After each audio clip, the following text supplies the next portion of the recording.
SIR এর প্রয়োজনীয়তা হঠাৎ এই সময় কি মনে হচ্ছে? দেখুন, যে কোনো বিষয় সম্বন্ধে একটা রাজনৈতিক অ্যাঙ্গেল থাকাটাই ডেমোক্রেসি বিউটি। তার মানে এটা নয় একমাত্র রাজনৈতিক অ্যাঙ্গেলটাকে বিচার করে আমাদের এগোতে হবে। BJP is not the first government যে এই ধরনের প্রক্রিয়াকে সমর্থন জানিয়েছে। এর আগেও এই প্রক্রিয়াগুলোকে সমর্থন জানাবার ইচ্ছা দেখানো হয়েছে, ইমপ্লিমেন্টেশন ফেজে সে অর্থে আসেনি বলে আমরা আজকে সেই যুক্তিটা খাড়া করতে পারিনি। কিন্তু আমি এই কথাটা হলফ করে লিখে বলতে পারি যে আজকের ডেটে যদি বিজেপি সরকারের নাও থাকে, যে গভর্নমেন্টে আসবে উইদিন কামিং 10 to 15 ইয়ার্স এটা করতে হবে, ভারতবর্ষের নেসেসিটির জন্য করতে হবে। কিছু জিনিস আছে যেটা পলিটিক্যাল নেসেসিটি, কিছু জিনিস আছে যেটা রাষ্ট্রীয় নেসেসিটি।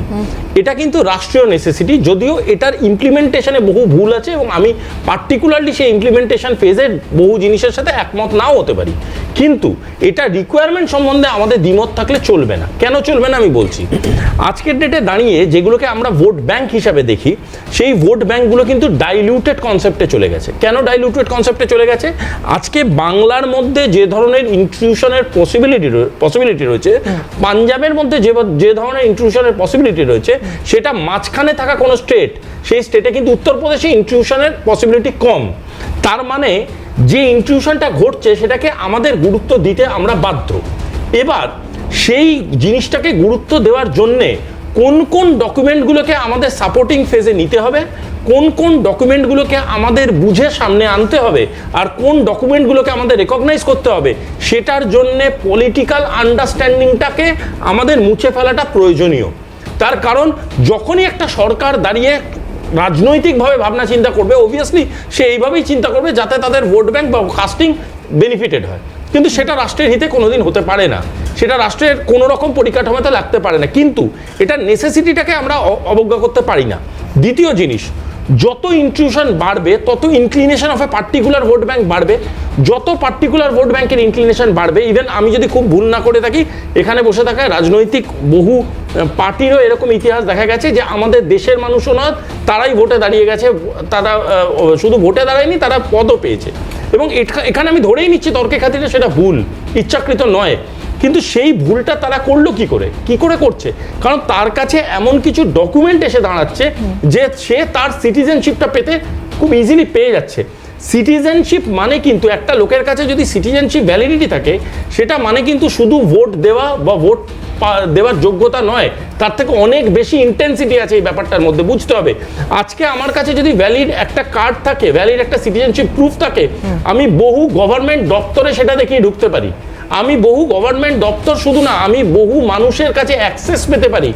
হয়তো এটা খুব ক্ষুদ্র আকারে দেখা দিচ্ছে যে আরে এটা কি আছে, তো একটা অফিসে ঢুকছে, এটা তার সিটিজেনশিপ আছে যাচ্ছে। নো, ভোট ব্যাংকটাকে শুধু ভোট ব্যাংক হিসেবে দেখলে চলবে না, দে আর দ্য সিটিজেন্স। যখন একটা মানুষ একটা সিটিজেন হয়, তার যে সেই অ্যাক্সেস হয়, সেটাকে সে কিভাবে ব্যবহার করবে, সেটা তার ইন্ডিভিজুয়াল মাইন্ডসেট। হতেও তো পারে সে সেখানে গিয়ে কালকে ডেটে একটা ব্যাগ রাখলো, এটাও তো হতে পারে যে সে কালকে সেইখানে ঢুকে এমন কিছু একটা ঘটনা ঘটালো, যে ঘটনা কোনোদিন এটা ভেবে দেখেছে কেউ? আমি একটা খুব হাইপোথেটিক্যাল কথা বলছি, যদিও এটা হয়তো সামনে আসবে আগামী দিনে।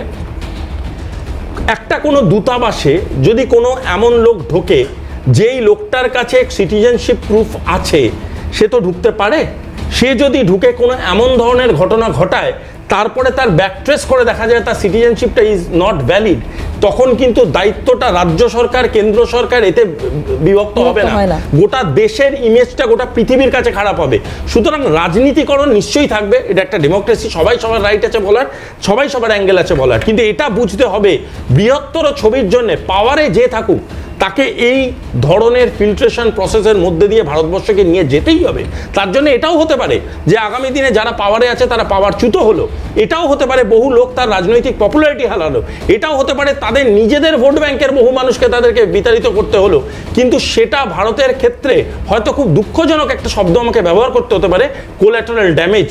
কিন্তু সেই কোল্যাটারাল ড্যামেজ হওয়া সত্ত্বেও বৃহত্তর আমাকে রাষ্ট্রকে বাঁচাতে গেলে আমাকে অ্যাম্পিউট করতে হবে।